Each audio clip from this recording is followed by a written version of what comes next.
Hey there. Imagine this. You're sitting at home, everything feels normal, and suddenly, boom, the lights go out.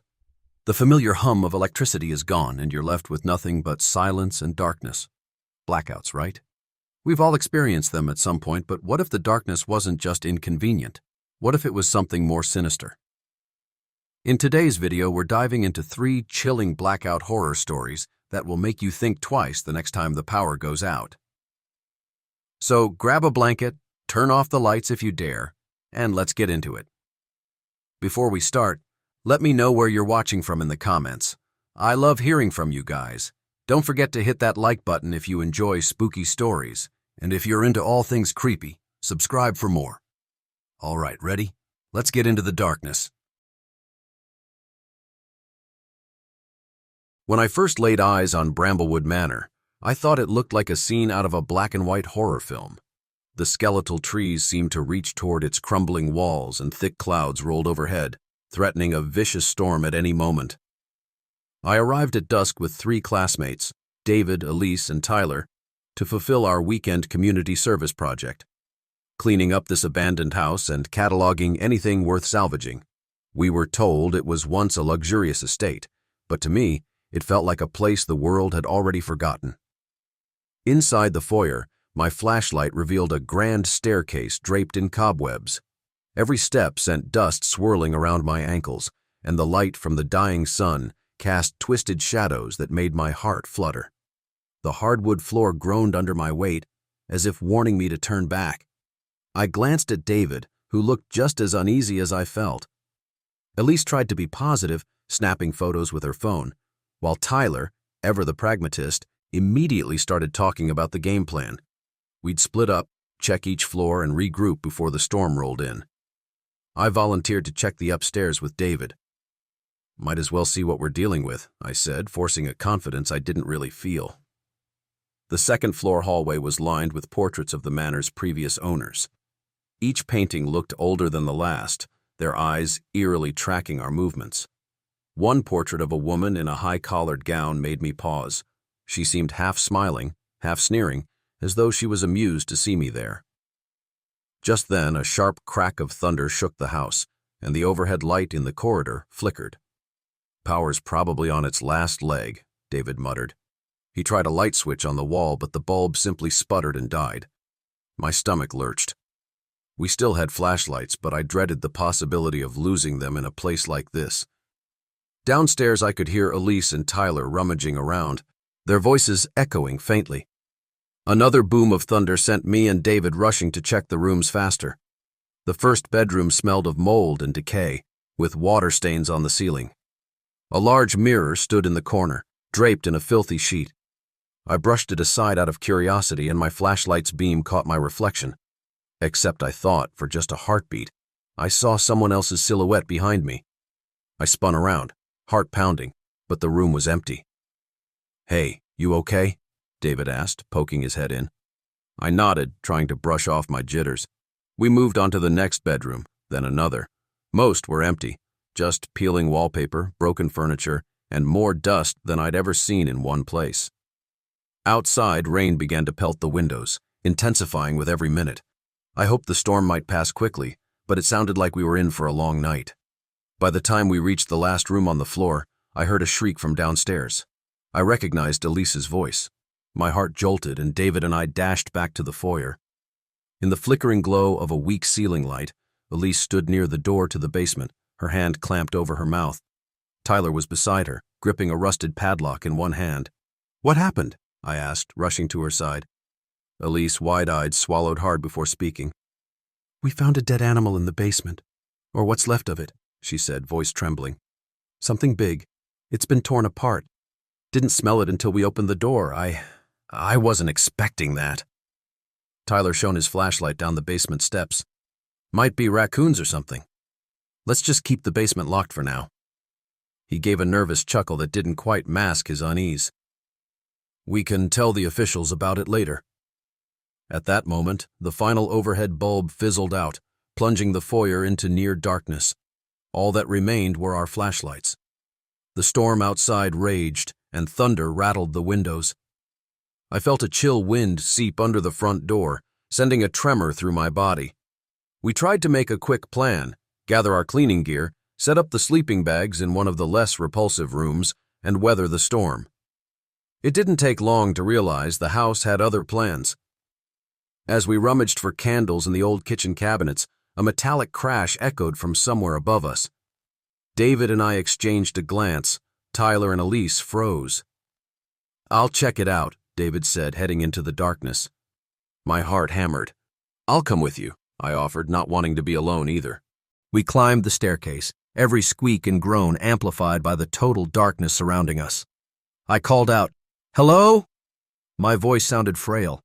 The only response was the roar of wind and rain battering the old stone walls. Then, near the corridor, I saw it again, movement in the corner of my eye. My flashlight swung around, but it only revealed peeling wallpaper and a dusty floor.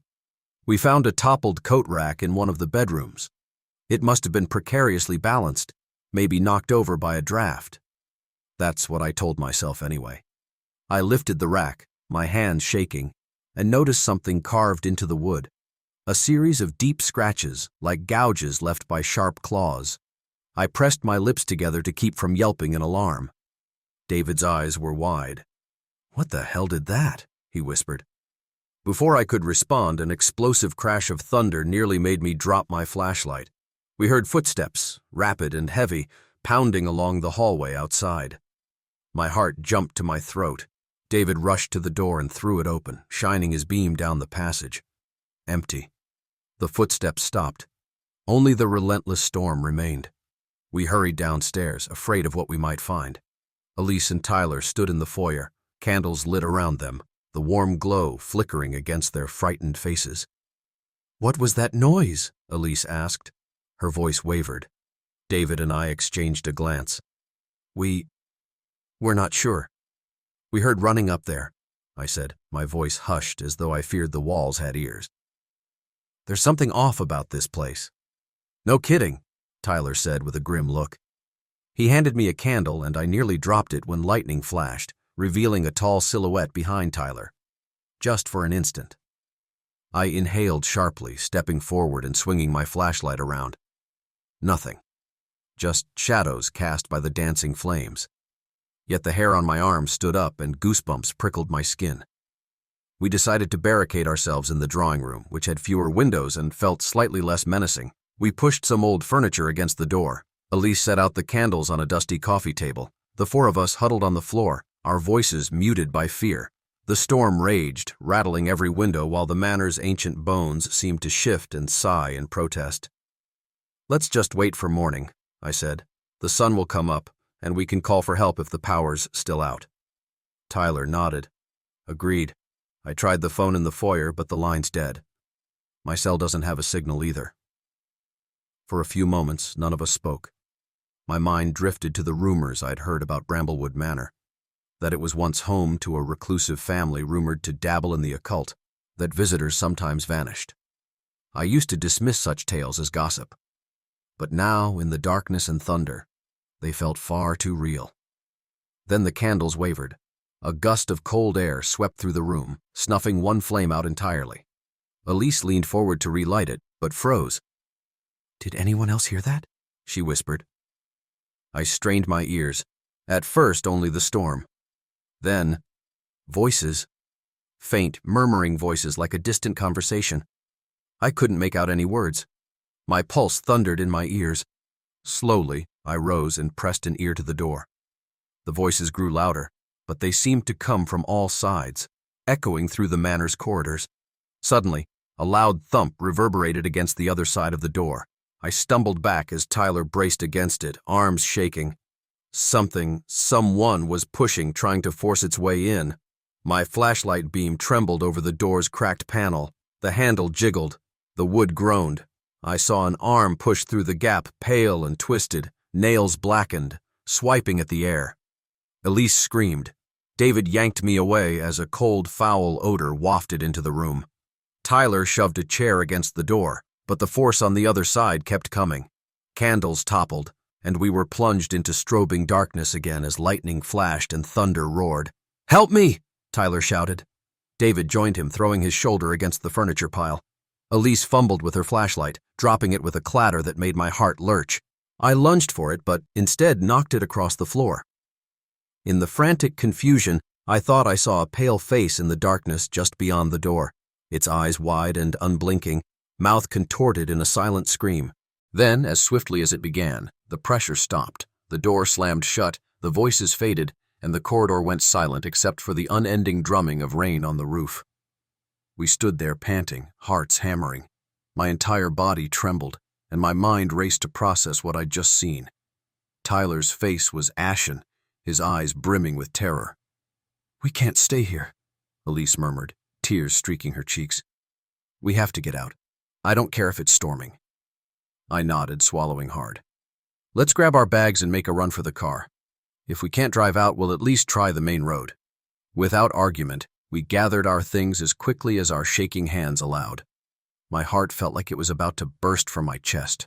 We pushed aside the barricade and swung open the drawing room door. The corridor lay empty. Our flashlights cut through dust motes swirling in the stale air. Cautiously, we crept back to the foyer. The front door was shut tight, but at least it was still there.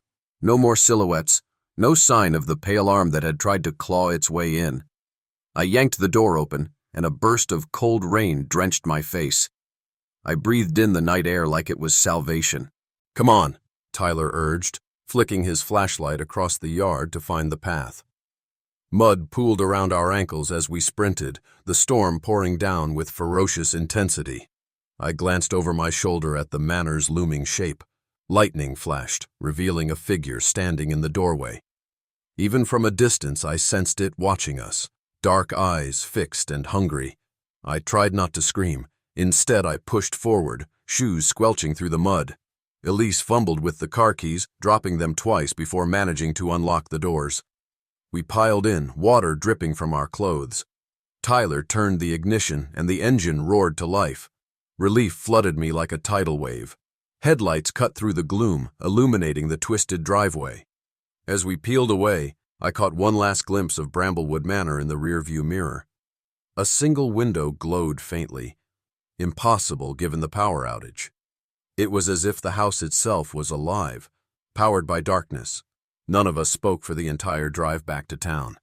I could still feel the echo of those voices, the memory of that pale arm reaching through the gap in the door. Even now I can't forget the moment I saw that face in the lightning flash. Bramblewood Manor let us go that night, but I have no doubt it wanted us to remember, to carry a piece of its darkness with us. And remember I do. Even long after that stormy weekend, I wake up at night, convinced I hear soft knocking on my bedroom door. Convinced that something followed me home from that decaying estate, biding its time for the lights to go out again. My name is Dana, and before the blackout hit, Oak Street was the epitome of suburban normalcy. Manicured lawns, friendly neighbors, and porch lights that burned until dawn. But everything changed the night the entire town lost power. It was supposed to be a brief outage, an hour or two at most, yet darkness enveloped the neighborhood for much longer. That's when we discovered we weren't really alone in the dark. The lights went out around 9 in the evening. I remember sitting in my living room scrolling through social media when my phone signal flickered. A sudden hush settled over the block, as if everyone was holding their breath. Then someone down the street shouted, "Anyone else lose power?" Others called back, confirming the outage. I grabbed my flashlight and peeked out the window. The lamps lining Oak Street were dead, and beyond them, nothing but inky blackness. I tried to stay calm. Blackouts happen, but an unsettling feeling crept over me. Without streetlights, the entire road seemed foreign, an endless void broken only by the faint silhouettes of houses. Then I heard it, a distant scraping noise like metal dragging across concrete. I couldn't place the sound, but it made my stomach twist. Searching for reassurance, I opened the front door a crack. My flashlight beam danced across my porch, revealing potted plants and the welcome mat. Rain wasn't predicted, but the air felt damp and strangely cold for an early autumn night. I spotted movement across the street, my neighbor, Mrs. Keene, stepping out of her house. "Dana," she called softly, noticing my flashlight. I could see worry in her eyes. "Do you know how long this is supposed to last?" "No idea," I admitted. "The whole block's out, maybe the whole town." As we spoke, I caught a flicker of movement down the road. A silhouette glided between parked cars, disappearing as soon as I swung my flashlight in that direction. My heart pounded. I closed the door gently, locked it, and retreated inside. Through my living room window, I watched Mrs. Keene hurry back into her own home, looking just as unnerved as I felt. Feeling a rising dread, I checked my phone. The battery was at 40%, but there was no signal, no data, no calls. It was as though a curtain had fallen over Oak Street, cutting us off from the rest of the world. That's when I heard the first knock on my door. Soft, but insistent. My pulse kicked up. Who would be knocking now? "Who is it?" I called. No answer. Just another series of knocks. I swallowed hard, checked the peephole, but it was too dark to see anything. "Hello?" I repeated. Silence. Finally, I mustered the courage to open the door a few inches. No one. My porch was empty, the street beyond it deserted. As I stood there, confused, a faint scraping sound echoed again, somewhere to my right. I swung my flashlight, heart pounding, but spotted nothing. Shivering, I locked the door once more. A few minutes passed in tense silence. Then a flash of light caught my eye outside the living room window. My neighbor's flashlight beam darted wildly, as if searching for something. A shadow passed across it, a tall, thin shape. Abruptly, her light went out, leaving only darkness. Panic clutched my chest. Was she okay? I rushed upstairs for a better vantage. From my bedroom window, I could see silhouettes moving erratically below, almost gliding across the lawn. The hair on my arms stood on end. It wasn't normal movement. It was too smooth, too swift, like they hardly touched the ground. Every so often, one of them would stop near a window and peer inside, then vanish. That was enough for me. I scrambled to my basement for an old camping lantern, hoping it might outlast my flashlight. But as I rummaged through boxes, I heard heavy footsteps overhead, inside my house. My breath caught in my throat. I'd locked the door. How could anyone get in? I stood there in the darkness, listening. Slow, deliberate footsteps crossed my living room. Then they paused, as though someone was listening for me. My mind reeled. I considered calling out, but what if it wasn't a friendly neighbor? Something deep in my gut told me to stay silent. The footsteps continued into my kitchen, stopping near the basement door at the far end of the house. I bit my lip, stifling a yelp. The knob rattled softly, as though tested by an unseen hand. My heart hammered so loudly I feared it would give me away. The door didn't open. After a few agonizing seconds, the footsteps moved on, retreating to the living room and out the front door, if the front door was even still shut. When I was sure I was alone, I crept upstairs. The living room was empty. The door remained locked. Impossible. Yet the footprints in the dust near the threshold said otherwise. Someone had definitely been inside. In a trembling panic, I yanked back the curtain to look outside. I saw a flicker of light from a distant house, then it was gone. Everywhere else, that impenetrable darkness. No moon, no stars, and certainly no electricity. Hours seemed to pass in that oppressive gloom. My phone died. My flashlight dimmed. I tried to be smart, stay hidden, avoid making noise. Whenever I peeked out the window, I glimpsed those figures moving down the street. Sometimes I heard knocks on doors or frantic screams cut off as quickly as they began. I wondered if anyone else was hiding like me, paralyzed with fear.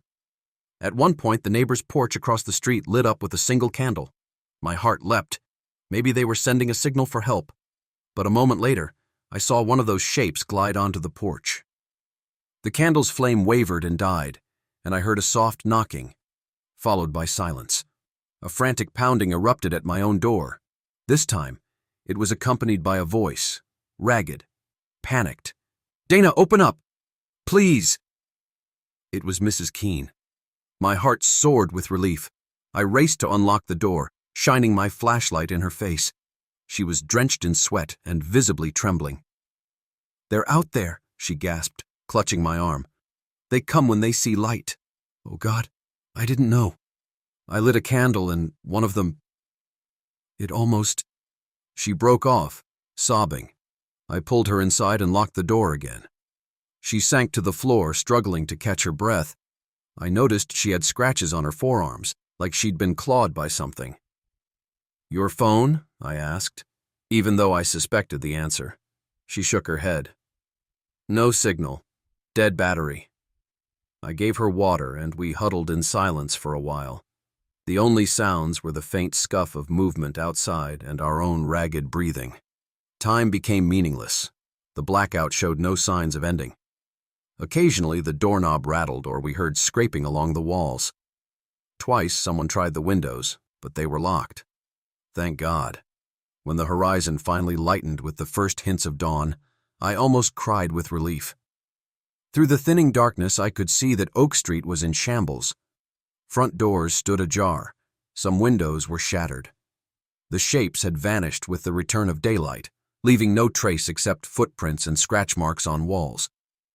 I helped Mrs. Keene to her feet, and we ventured outside, half expecting to be attacked. But the street was empty. Other neighbors poked their heads out, looking just as shell-shocked. In the weeks that followed, I learned that similar blackouts occurred across the country, always at night, always accompanied by sightings of mysterious figures that preyed on lit houses. The authorities downplayed it as mass hysteria, but I knew better. I was there. I heard them in my home and saw them near my neighbors' windows. Even now, I keep candles locked away. At night, I fear every flicker of a street lamp or glow of a passing car might lure them back. We still don't know what they were, ghosts, creatures, something in between, but we all learned one lesson that night. In certain darkness, you're safer without a light.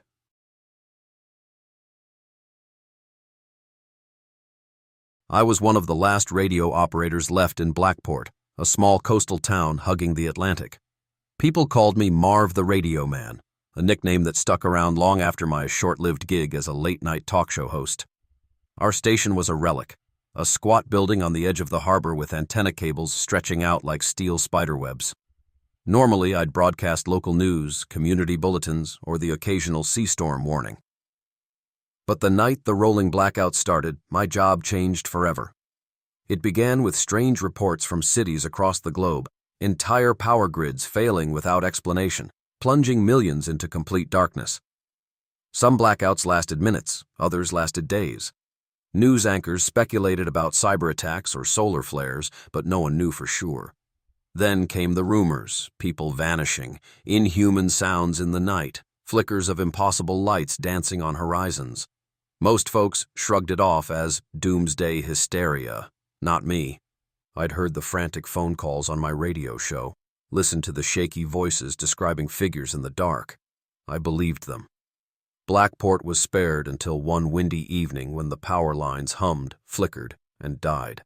Street lamps, houses, even the distant lighthouse winked out, leaving only the moonlit ocean. I switched my station's generator on, determined to keep broadcasting. Static crackled through my headphones. I tried flipping between frequencies, searching for any official feed. That's when I caught a faint signal, a woman's voice, barely above a whisper. "Stay inside. Don't go near the water. It's coming." Chills rippled down my spine. As I tried to respond, the signal dissolved into harsh static. Moments later, a low drone rose from the sea, like the sound of a faraway foghorn but deeper, pulsing in waves that rattled the windows. The entire station vibrated. My coffee mug jumped, spilling cold brew across the console. Stumbling outside, I peered toward the harbor. The water shimmered under the moonlight, but near the horizon, I saw a faint glow, a ripple of dark luminosity, if such a thing could exist, pulsing in time with the drone. One by one, the fishing boats in the harbor lost power. Their emergency lights blinked off. I heard shouts from the docks, confused yells echoing over the water. That's when the blackouts hit the rest of the town. Street by street, building by building, until even my station's feeble generator sputtered and died. Total darkness. The silence was absolute, broken only by that ominous hum rolling off the sea. My heart pounded. Without power, my station was just a dead shell. I rushed back inside, fumbling with a flashlight. I had to figure out what was happening. Maybe, I thought, it was a ship in distress or some bizarre atmospheric event. But in my gut, I sensed something else. something alive, feeding on our electricity and plunging us into blackness. I managed to get a battery-powered transmitter working. "This is Marv at KBLP Blackport," I announced into the mic, voice trembling. "If anyone can hear this, please respond. We have a citywide blackout. Unknown phenomenon near the harbor. Please advise." Static. Then, after what felt like an eternity, a faint response. "Don't look. At the lights on the water. Keep away from the shore." Before I could ask more, the connection snapped. A wave of dread washed over me. I heard it then. A scraping noise against the station's outer wall, followed by what sounded like muffled footsteps. But who would be skulking around during a blackout? I killed my flashlight, plunging the room into darkness, my pulse thudding in my ears. Seconds stretched like hours. The footsteps drew closer, then paused right outside the window. I found myself holding my breath, praying whoever or whatever it was couldn't see me through the glass. A soft tap on the pane nearly made me scream. Slowly, I sank below the windowsill, my hands shaking so badly I nearly dropped the transmitter. Eventually, the presence moved on, leaving me sweating and dizzy with fear. The drone from the ocean grew louder, pulsating with an odd rhythm. Summoning courage, I slid out of the radio station's back door, creeping through the deserted parking lot. Darkness swallowed the town's skyline, dotted only by starlight and the ominous glow on the horizon. I decided to head toward Main Street, hoping to find others. Carefully, I weaved between buildings, sidestepping broken glass and twisted metal fragments scattered on the asphalt. The air reeked of brine and something foul, like decaying fish. Twice I spotted figures in the gloom, thin shapes that moved as if gliding. Each time I ducked behind a dumpster or into a doorway, heart hammering. They made no sound except for an occasional raspy breath. Near the corner of Maple and Main, I found the remnants of a barricade.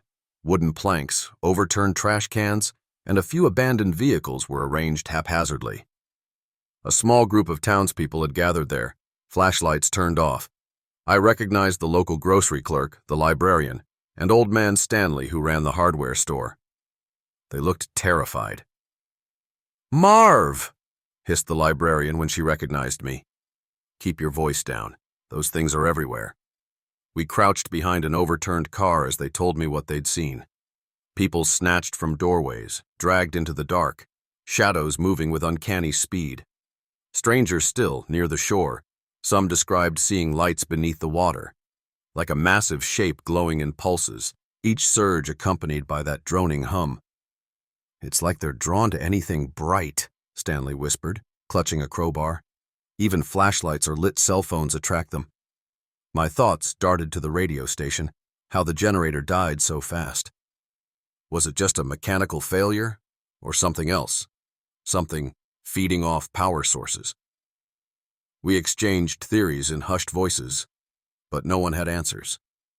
All we knew was that we had to hide until the blackout lifted. Just then, a terrified scream cut through the night. We froze. Another voice yelled for help, somewhere near the waterfront. My instincts screamed at me to run the other way, but compassion, or maybe stupidity, drove me forward. I hurried toward the sound, gripping a heavy flashlight I dared not turn on. The others followed at a distance. As I neared the docks, the stench of rotten seaweed intensified. The wet planks creaked under my shoes. That's where I saw it, a glimmering patch of ocean water, casting a dark, iridescent glow that rippled in sync with the droning hum. My stomach twisted in revulsion.